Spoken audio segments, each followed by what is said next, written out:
সব কিছু কি হঠাৎ করে এমন বদলে যেতে পারে যে তুমি বুঝতেই পারো না কী হলো আসলে? যে মানুষটা তোমার এত ক্লোজ ছিল, যে তোমাকে এত বুঝতো, সেই সাডেনলি তোমাকে হার্ট করতে শুরু করলো। ছোট ছোট জিনিসে মিসআন্ডারস্ট্যান্ডিং, অকারণে ডিস্টেন্স, আর তুমি ভাবছো এটা কি সেই একই মানুষ? যদি তুমি এই ফেজে থাকো তাহলে তুমি টুইন ফ্লেম জার্নির সবচেয়ে কনফিউজিং স্টেজে আছো, ট্রিগার স্টেজ।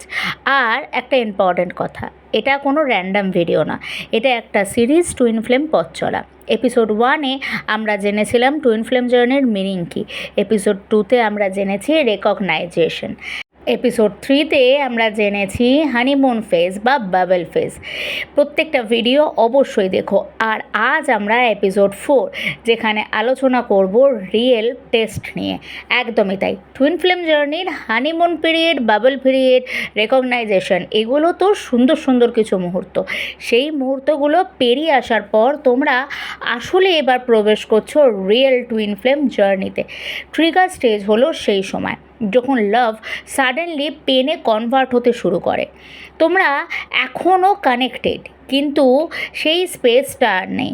কোথাও ছোট ছোট behaviour like late reply, tone change, distance, এইগুলো সাডেনলি তোমাকে হার্ট করতে শুরু করেছে। কেন? কারণ তোমার মধ্যে এখন ইগো অ্যাক্টিভেট হচ্ছে, ফিয়ার সারফেসে আসছে। এই স্টেজে লাভ কমে না, কিন্তু পেন বাড়তে শুরু করে। এই স্টেজ আসলে কি ট্রিগার হয়? এখানে প্রথম যেটা বুঝতে হবে, টুইন ফ্লেম জার্নি কিন্তু তোমার soul journey, twin flame journey তোমার ইনার জার্নি। তাই এখানে যে ট্রিগারগুলো শুরু হলো সেগুলো হচ্ছে তোমার পাস্ট ওন্স, যেমন rejection fear, abandonment fear, insecurities, self doubt. এগুলো আগেও ছিল তোমার মধ্যে, কিন্তু হিডেন ছিল, এখন সারফেসে আসছে।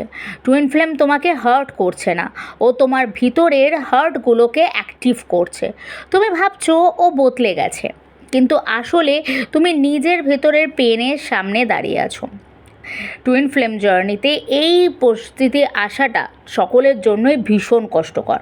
প্রত্যেকটা ডিভাইন ফেমিনিনকে এই পরিস্থিতির মধ্যে দিয়ে তার জার্নিতে যেতেই হয়, এবং যখন সেই পরিস্থিতিগুলোতে আসে তখনও সাধারণত সে জানতেই পারে না তার জার্নির বিষয়।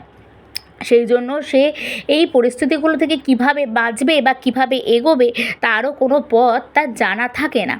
তার অবাক লাগে, একটা মানুষ যে আমার সাথে এত বেশি ভালো, অর্থাৎ যতটা ভালো আমি কখনো ভাবিনি তার থেকে বেশি ভালো যে আছে, সে হঠাৎ আমাকে ইগনোর কেন করছে, কেন আমার ট্রিগার হচ্ছে, কেন আমি এত কষ্ট পাচ্ছি, আর সেই কষ্টগুলোকে সে কেন বুঝছে না।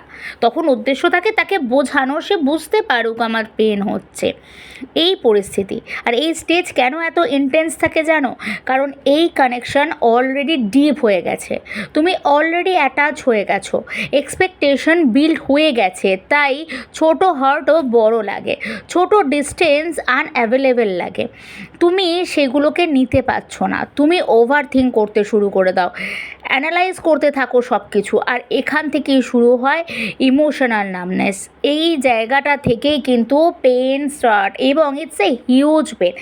যারা বলো যে টুইন ফ্লেম জার্নি খুব খারাপ, খুব কষ্টের, আমি জানি কেন বলো। কারণ তোমরা এই ফেজটার মধ্যে দিয়ে যাচ্ছ বা গেছো। এই ফেজটা আর একটা জিনিসকে শুরু করে, কি শুরু করে? এই ট্রিগার ফেজটাতেই শুরু হয়ে যায়, ধীরে ধীরে স্টার্টিং হতে থাকে রানার চেজার ডায়নামিক। আর একটা ওভার পেনফুল একটা ডিস্টেন্স, আর একটা ডিপলি হোল্ড করতে চাওয়ার চেষ্টা। মানে একজন চাইছে না যে এই পরিস্থিতির মধ্যে থাকতে, সে ভাবছে এত ইন্টেন্স তাই আমাকে পালিয়ে যেতে হবে। আর আরেকজন প্রচণ্ডভাবে ডিপেন্ড হয়ে পড়েছে, সে চাইছে যেন তেন প্রকারণে তাকে হোল্ড করতে। সব কিছু করতে পারে, যে হোল্ডের এনার্জিতে থাকে, যে চেজিং করছে সে সমস্ত কিছু করতে পারে। একজন পালায়, একজন চেস করে। তুমি যদি চেস করো, তুমি যদি চেজিং এনার্জিতে থাকো তাহলে তুমি কিন্তু চাইবে জিনিসটাকে তোমার কন্ট্রোল করতে, তুমি চাইবে যেন সিচুয়েশনটা আরও খারাপ না হয়ে যায়, কিন্তু এই পুরো কাজটা, এই পুরো জার্নিটা, এই পুরো চেষ্টাটা, এই যে ধরে রাখা, এই যে আটকে রাখা, যেন হারিয়ে না যায়, যেন চলে না যায়, তোমার যা কিছু ভয় যেন ও আবার খারাপ না হয়ে যায়, সেই সমস্ত কিছু তোমার সিচুয়েশনটাকে আরও বেশি খারাপ করতে থাকে। তুমি এখন এই পেনে থাকো, তখন তুমি এই জার্নির রিয়ালিটিটাকে বুঝতে পারছো না।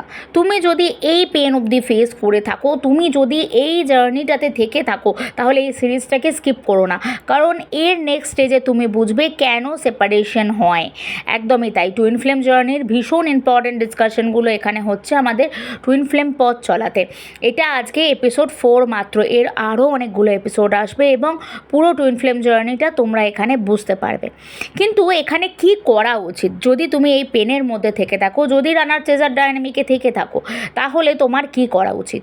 প্রথমত অবশ্যই যেটা করতে হবে সেটা হচ্ছে প্রপার ইনার ওয়ার্ক করতে হবে। ইনার ওয়ার্ক পার্সোনালি করা উচিত, গাইডেন্স নিয়ে করা উচিত। তোমরা যদি আমার গাইডেন্সে ইনার ওয়ার্ক করতে চাও, আমার ইনার ওয়ার্কের নাম্বার, আমার কন্ট্যাক্ট নাম্বার ডিসক্রিপশন বক্সে দেওয়া থাকে এবং পিন কমেন্টে থাকে, সেখান থেকে আমার সঙ্গে যোগাযোগ করতে পারো। আমি পেইড ইনার ওয়ার্ক করিয়ে থাকি এবং তোমাদেরকে টুইন ফ্লেম জার্নির গাইডেন্সও দিয়ে থাকি।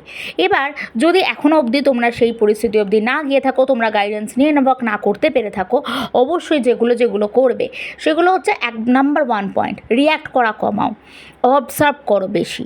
যত বেশি তুমি রেসপন্স করছো তার থেকে বেশি লক্ষ্য করো, ওভার থিঙ্কিং কমাও, সেলফ অ্যাওয়ারনেস বাড়াও, নিজের ইমোশনগুলোকে রেগুলেশন করতে চেষ্টা করো, নিজেকে বোঝার চেষ্টা করো।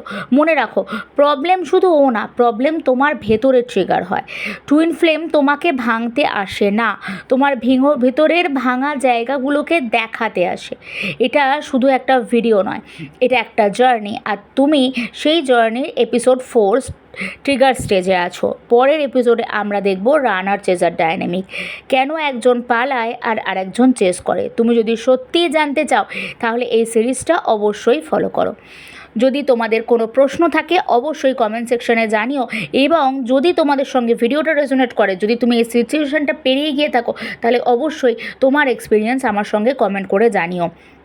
তোমরা দেহ এবং মন থেকে সুস্থ থেকো, নিজেকে ভালোবেসো, সকলকে ভালোবেসো। নমস্কার।